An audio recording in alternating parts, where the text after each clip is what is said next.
Hello and welcome to the Business Game Shortcuts. I'm producer Lisa DeAngelis, and today we're hearing from previous guests about the impact, both good and bad, of AI and automated tech in the modern workplace. Keep listening for the insights that will help you move the needle on your business. I think AI is obviously has people, I think, just with a big question mark right now. I think there's a lot of buzz and excitement, but there's also so much uncertainty. AI is such a hot topic, and I feel like I say this in nearly every episode that we have. Yeah, people are worried that AI is going to take roles. Obviously, one of the biggest interests now our generation is facing now is towards AI and the integration of digital innovation into everyday life. Hey guys, before we get started today, just a really quick moment to thank one of our sponsors, SmoothX. Their integration platform connects Procore, Xero, QuickBooks, and more, trusted by over 1,000 clients globally, and you can be operational in under 30 minutes. Visit smoothx.com to simplify your workflows. And thanks again to SmoothX for sponsoring the Business Game. The global SaaS market is projected to reach, I think it's $1.3 trillion, I believe, by 2031, or that's a projection for it. And the vertical SaaS platforms, like those for private capital markets, are gaining traction for tailored solutions and rapid ROI. So let's jump into how Altvia is leveraging this moment to stay ahead in a competition and AI-influenced landscape. Because AI is obviously coming in a lot. It's automating a lot of things and stuff like that. So with this in mind and the SaaS market booming, forecasting this 1.2 trillion sort of boom up to 2034, which isn't that far away. How are you capitalizing on this in Altvia? Sure, good question. And I think AI is obviously has people, I think, just with a big question mark right now. I think there's a lot of buzz and excitement, but there's also so much uncertainty. And so we've entered the AI space with trepidation, but also extreme excitement. And there's such an opportunity right now. And especially in any space, everyone's watching dollars and cents with uncertainty around the economy. And so if we can leverage AI in a way that can help drive efficiencies and cost savings, and our AI agents, our AI tool, we call her Amy, and we are constantly encouraging people to think about Amy as an intern that you can train and can build efficiencies around your organization. And so I think you've got to be thinking about AI in that way. It's not just all hype.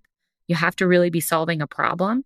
And that's where I think we're going to see companies kind of ebb and flow in and out of the AI space, trying to just capitalize on the hype, but not actually solving problems. And so where we are really focused is understanding the use case, understanding that, again, it has to drive cost savings, it has to drive efficiency, and it has to solve a real problem. And so every day, that's the conversation is, what are our customers experiencing? Could AI help solve those things? Yeah, I think...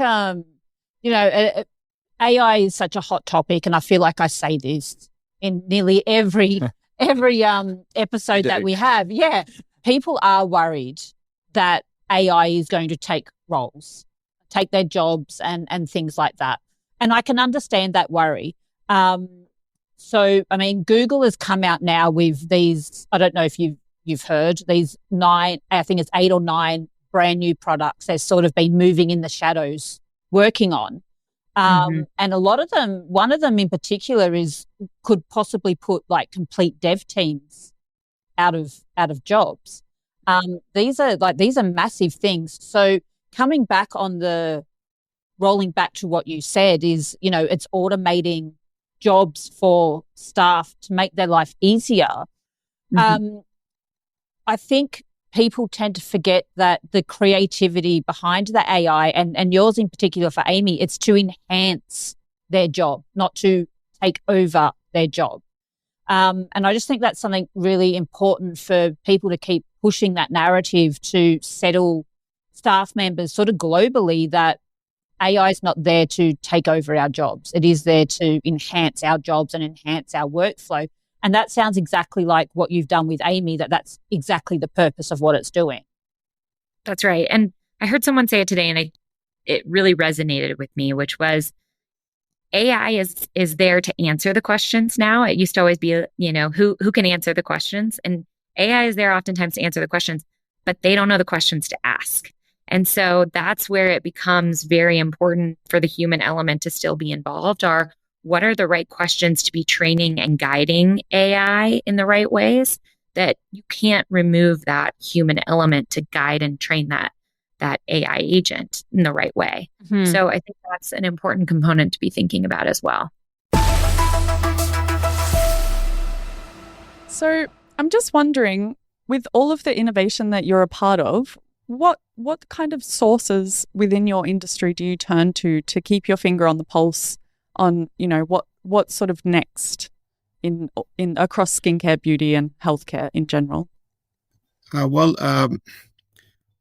Obviously, one of the biggest interests now our generation is facing now is towards AI and the integration of digital innovation into everyday life.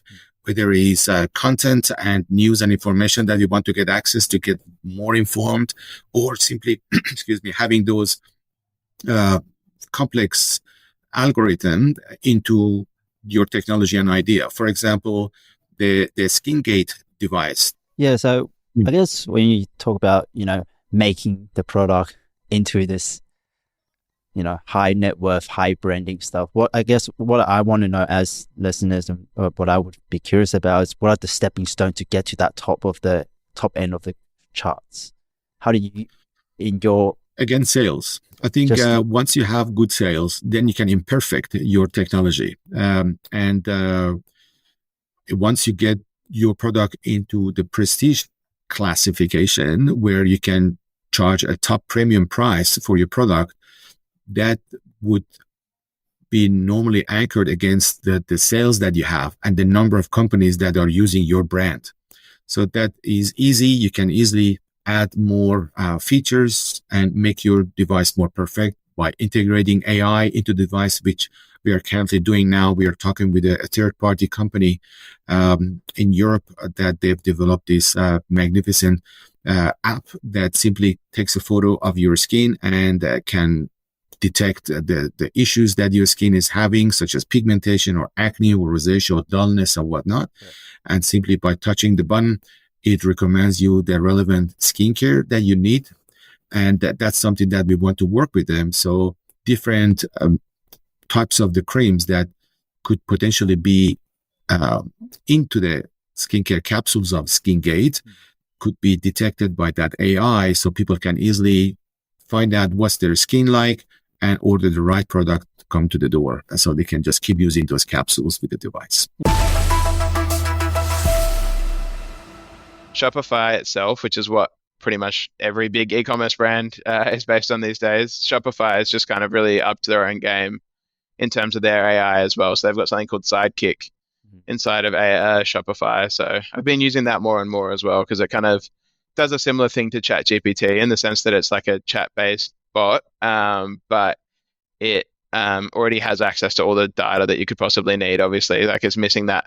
It kind of gives the connection that ChatGPT doesn't have. And then the other strategy we use in terms of cash flow is honestly just really focusing and being financially and mentally prepared that Q4 is our peak. And that's one thing I had to personally learn, almost from more of an emotional perspective as well. Like I was getting quite frustrated with the results earlier in the year, mainly because I didn't know that it was going to be that seasonal and I could rely so heavily on that Q4 seasonality. So yeah, that's kind of how we tackle the cash flow issue. But in terms of practical solutions to it, we really do use AI as much as we possibly can to try and factor in as much of that predictability in terms of how much stock we're going to sell as possible. Obviously, it's never perfect, but it's a lot better than what we used to do, and which is more of just a trial and error and buy as much as we can and hope that we sell through it. I'm very fortunate. I started a couple of technology companies in my career, and I'm the founder of Aproyo and Mugatsu AI. We do cloud computing and AI technologies wrapped around for enterprise grade companies. So much larger companies like Molson Coors and Budweiser's and different organizations like that who literally run from probably $2 billion and below. AI and these systems are not going to take away your jobs. They're simply going to make you a better person doing your job better. And that is such a beautiful thing. It's there to help. And if you so want to leave the company and go somewhere else because you've learned that knowledge, now you're going to take that somewhere else and you continue to grow that activity in another organization. And that's, to me, I think that knowledge is powerful and that's wonderful for folks. Absolutely. So you're able to kind of change the time of your day to being able to just focus on sharing what you've learned over all these years. You touched on productivity and what AI means for productivity. How does AI work into SAP? Oh, gosh, very well. SAP has their own AI tool called Joule, which allows us to be able to automate many, many processes within the day-to-day life of individuals using the system. We also have tools that integrate with that so we can help them migrate to the new S4 business suite. And the power of AI inside of SAP means that an employee, say, let's just take finance, for example. Well, actually, I'm going to take HR this time. Let's take HR. Sure. We can decide, Dan can log in and say, hey, I want to know how many vacation days I have yet because I want to come over to Oconomowoc and I want to see an old high school. Literally, you just go into the chat and it will tell you everything that's going on, how many days you have left or how many hours. And you can then register for vacation. I'm taking this time period off. And management or the individuals who set up your HR have already set up, have already set up inside the environment that you can only take off if this person, and this person have not taken off, or if there is 2 people gone. And it will set up all those automations for you. So then that way you can come over to this side of the continent and enjoy some time at Carter's Pub. We have to modify and we went through with a tool called Overwatch. We also have another tool we use called FlowGen. And we use those tools interactively to make sure that we can go in there and grab the right information, put information into a blob storage so we can move around. We can move petabytes, terabytes of data and get that out of the way.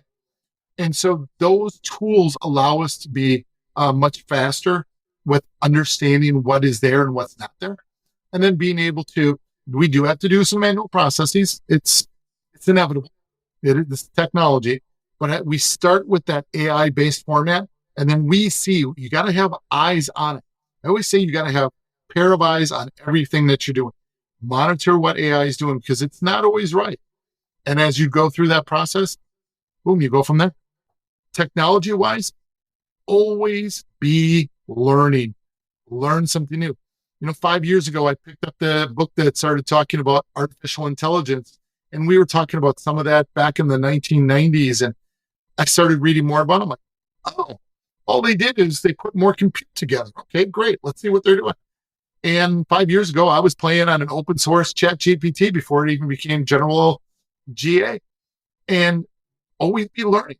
You're never going to stop learning. I'm taking a course right now in regards to some SLMs that I love doing SLMs, but I don't know everything about it yet. So I'm learning that. So what really happened in the past years is a simple change. We now can communicate with the AI efficiently. We can talk to it. As a regular human beings, you don't need to write a complex Python code to use AI tools and instruments anymore, right? You can open ChatGPT and you can say, hey, ChatGPT, give me this. Yep. And it will reply to you. So this is the biggest change. This drove a lot of progress forward, right? A lot of people started using it. But what it brings now is a lot of questions. Everything from intellectual property rights on large language models, all the way to security issues. who is using your data, who is processing your data. Basically, active usage of AI is creating a singular place of failure, right? So you have an LLM that learns everything about every user, is becoming a target. And how much risk does it generate for your business? So people need to start thinking through what they're doing, what they're using. But certainly AI can help, reshaping onboarding and fraud detection, and to a certain point, customer service as well. It's creating problems just as fast as it's solving them. Yeah. Just going absolutely. around in circles. Yeah. Ivan, from a human point of view, how scary is AI? Because it's being sold to us that it's not going to take over our jobs. And right now, I absolutely agree. It's there to enhance our work. We still need the creativity of the human brain behind a lot of things. But down the path, I would look at it as a what it was called, the Jacquard loom, right? The Industrial Revolution. Yep. So yes, we had people, knitting, doing everything by hand, and then we started having these machines that could process and make carpets and whatnot very, very fast. Can they invent a pattern? No, but they really improve the productivity. Yeah. Did all the people who used to work there died somehow? No, they found the new place. Some became workers at the factories using these machines instead of doing manually. Some found new opportunities and started doing something. Some actually remained artisans. And now, 200, 300 years later, artisans actually can make quite good money because now people value artisanship even more than they used to, because everything else is mass manufactured. So when it comes to the AI, it's a similar situation. So will AI take your job, just your abstract job? It might. At some point, it might, absolutely. But even if it won't, somebody who is efficient in using AI as a tool, and that's important. You got to learn to use it. You got to learn to leverage it. But change is scary. Change is always scary. You got to embrace it. You got to have an open mind and just learn new things, learn how to use it efficiently, and hope that no one will give control of nuclear weapons to the AI. So you're in the US at the moment, correct? Yes. Yes, and there's been a lot of conversation recently with, I believe it was included in as part of the big beautiful bill about a block on legislating AI for the next decade. What implications do you think that kind of movement on the legislation front has?